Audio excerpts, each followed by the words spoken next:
Hey, welcome to what was supposed to be a Friday on the Freeway edition of It's Just Me, hosted by Brent Fox. So, as you can probably tell, I'm parked um, at home.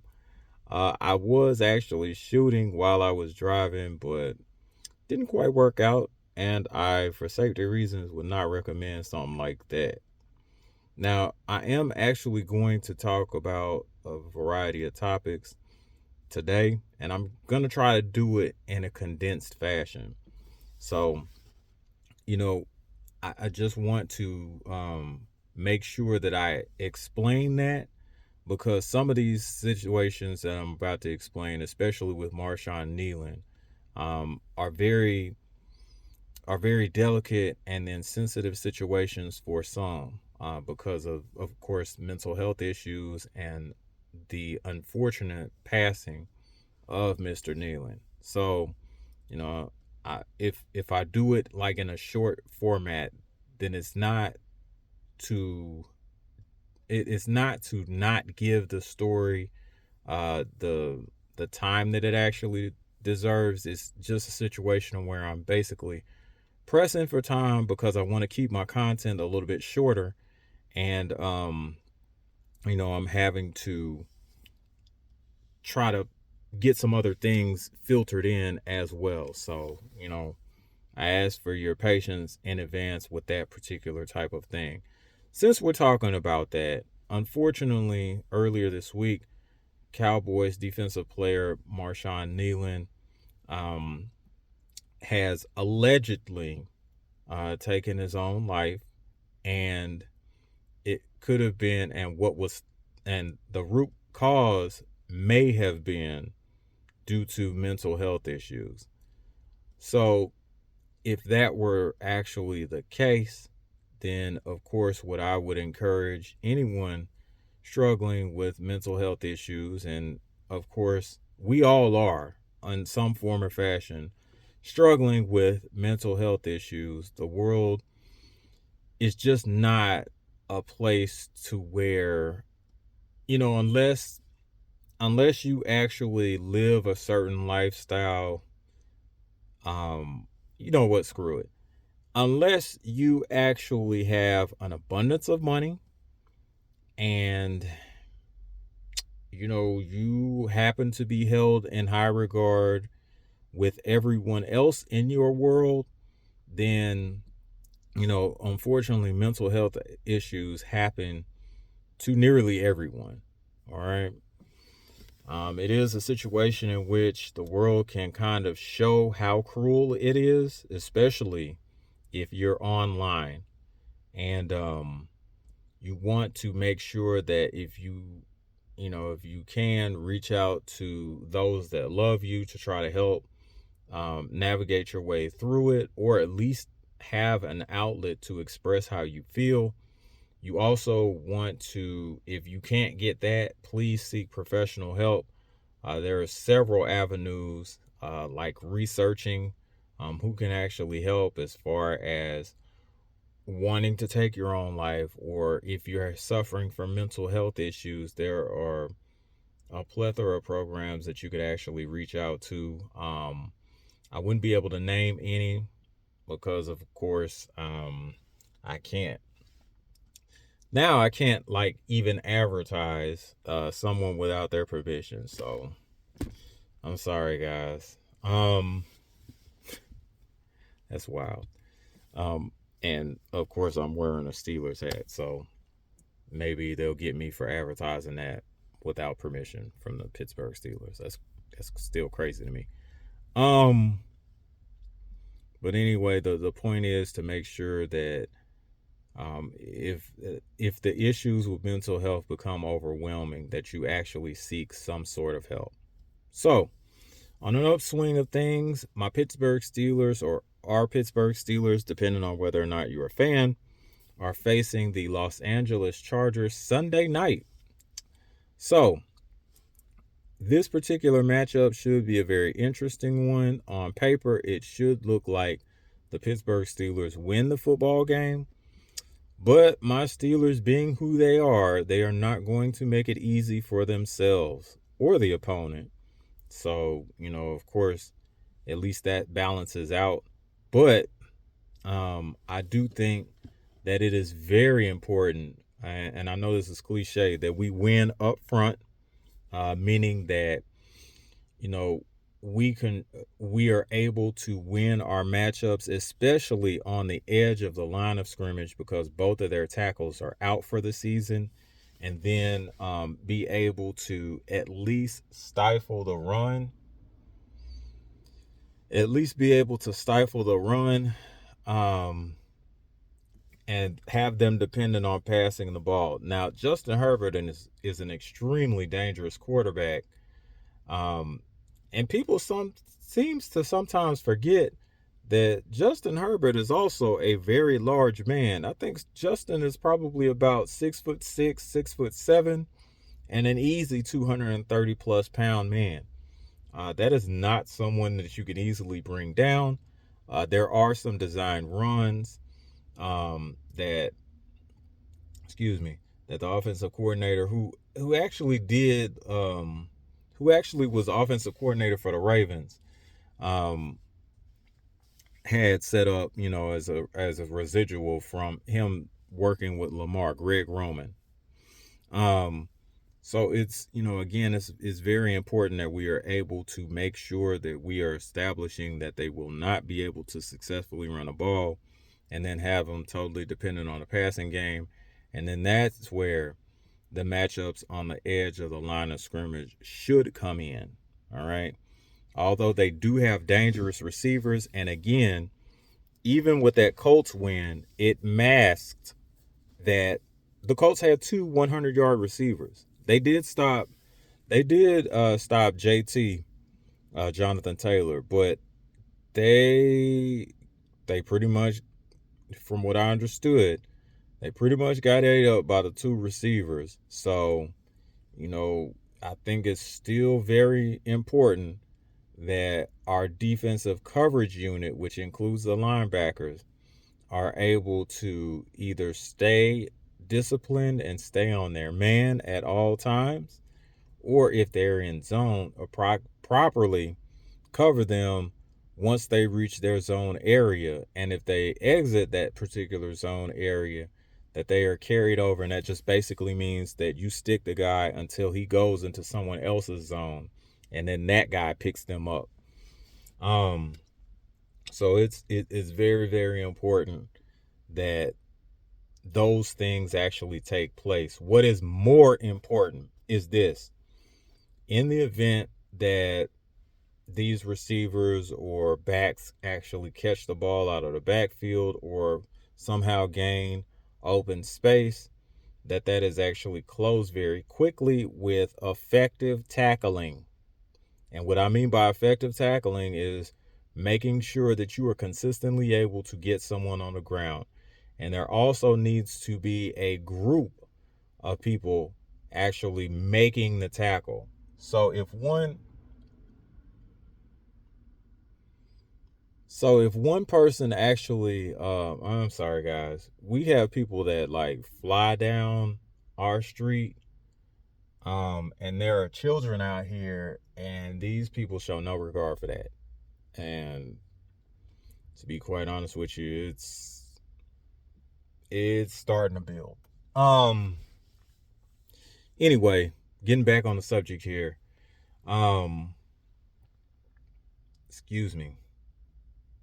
I think that it's important that we actually get guys to the ground the way that we should. No missed or broken tackles. I think that it's important for one to hold the other, one to at least hold on to the ball carrier once they actually get the ball, and then the other come out to finish the play, whether that actually be strip the ball out of the ball carrier's hand or help make the tackle, which is more important. I think that it's more important to actually try and get turnovers than it is to not turnovers. It's more important to actually make effective stops, which means that you cause these offenses to actually do 3-and-outs rather than depend on turnovers to try to get the ball back. I think when you are going to try to take the ball away from the ball carrier, you are taking a chance. So if you're not able to complete that action, I think that it's important to at least get the guy on the ground.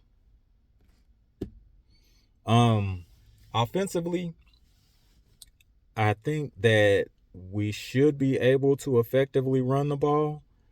In the event that we, for whatever reason, stumble or struggle with that we are somehow able to at least throw the ball short and let our playmakers make plays off of it. I could see this actually being a pretty good game for someone with the skill set of course, Jonnu Smith. Also, this could be a Roman Wilson redemption game. This could also be a good game for DK Metcalf. This could also be a good game for, Calvin Austin. Freiermuth may actually be thrown in the mix. Darnell Washington may actually be able to contribute as well. But I think that if we are able to effectively, hang on. All right, sorry about that, y'all. I think that if we're able to actually just effectively get the ball in the hands, of course, of our playmakers to kind of help the running game along, then I think one hand washes the other. And then, of course, I think eventually it'll spring the running game, and then, that helps the offensive, that helps the offense as a whole. So I am looking forward to seeing, well, I can't see how that develops because I said that I was going to sit out this season. So I look forward to hearing how that's actually going to develop. So there you have it. I think special teams is very important in this particular game. Unfortunately, from several reports, that the San Diego Chargers do not have such a great special teams coverage unit. I think that this could be a big advantage for our Pittsburgh Steelers and help us with field position. So I would look for that to actually be a factor as well. And of course, with special teams, we do have arguably the best kicker in the NFL in Chris Boswell. So not so much worried about that.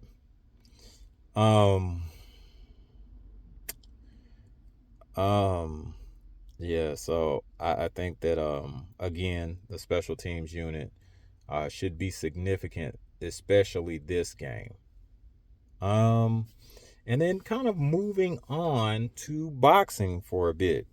Grand Prairie's own Virgil Ortiz is gonna lace up tomorrow night. I think it's gonna be in Dickies Arena in Fort Worth. And he is going against Erikson Lubin. Now, for people that know boxing, they know Erikson Lubin. Erikson Lubin was, at one point in time, a highly regarded prospect. As a matter of fact, I think he was prospect of the year at one point in his career. And, unfortunately, he suffered a first round knockout, not a TKO, an actual knockout. He was dispatched by Jermell Charlo, and I think that was like back in maybe 2019, some of that nature. But since then, he has been able to come with consecutive wins. He had a fight with Sebastian Fundora that was legendary for, boxing insiders and folks that actually know boxing. It was a very good fight, very back and forth. And I think Fundora won. I think it was by split decision. It could have been unanimous. But just from the eye test, I don't think he won by very much. But, again, Erikson Lubin is stepping up to the challenge and then fighting Grand Prairie's own Virgil Ortiz. That is going to be a very good matchup boxing-wise. And with all these fantasy matchups, well, not now, because Tank Davis is not going to be fighting Jake Paul. Jake Paul is looking for another opponent. I do hope he actually gets Andre Ward so we can put an end to this. Because I know Dre's not going to play with him. And Dre, if he finds an opportunity to get Jacob out of there, he is going to take it. And with that, possibly take his soul while in the ring. So, we'll see. We shall see. But I definitely hope that I definitely hope that he actually chooses Dre, and I definitely hope that Dre shows him what happens when you fight a real fighter. So, we'll see. Now, wrapping this up, I definitely appreciate all my subscribers. Thank you so much for hanging in there with me, especially with things kind of changing in my real life and I'm having to adjust on the fly and, postpone shows, things of that nature. I definitely appreciate y'all. And speaking of appreciation, which I should have did this at the beginning, I had it in my mind to do it, but shouts out to my brother, Coach 67 Sports TV, the best Southern University content creator on the face of the planet. He has shows on all social media platforms, particularly YouTube, each day. So please go to his website, Coach 67 Sports TV. I'm sorry, his channel on YouTube. Subscribe, hit the notification bell to get the latest content. Also, my brother Jared O11 Green, who he does collaborations with, has his own plethora of shows. HBCU Fanatics for one. And then my personal favorite, the Southern Baller Show, which comes on Sundays, 3:30 p.m. Central Standard. And that is also found on YouTube. Please support my other brother, Joe Townsend. He is now a spirits supplier or distributor, whichever one you want to refer to. He has Old Hillside bourbon. So, if you just want to just kind of kick back, relax on a nice, easy Sunday, I would recommend Old Hillside to actually help be your guide as far as, that smooth Sunday goes. Now, also, the General 78 Sports TV also has shows that he does on YouTube, but particularly you may want to check out his Patreon content. And he goes into a wide variety of subjects, and those are very, very, and those actually are very, very helpful episodes as far as dealing with personal situations and things of that nature. So, check out his content as well. Also, check out my brother Junior the Truth. He has self-mastery content that is second to none. And I'm sorry. And if you're looking to actually build a better you, I highly recommend you check out the Black Coffee Club. Usually his shows are on YouTube. I think 7:30 a.m. Central Standard Time or 8:30 a.m. Eastern Standard Time. So yes, please check those out. All right, this has been another edition of It's Just Me, hosted by Brent Fox. Thank you all so much for tuning in, and I'll see you next time.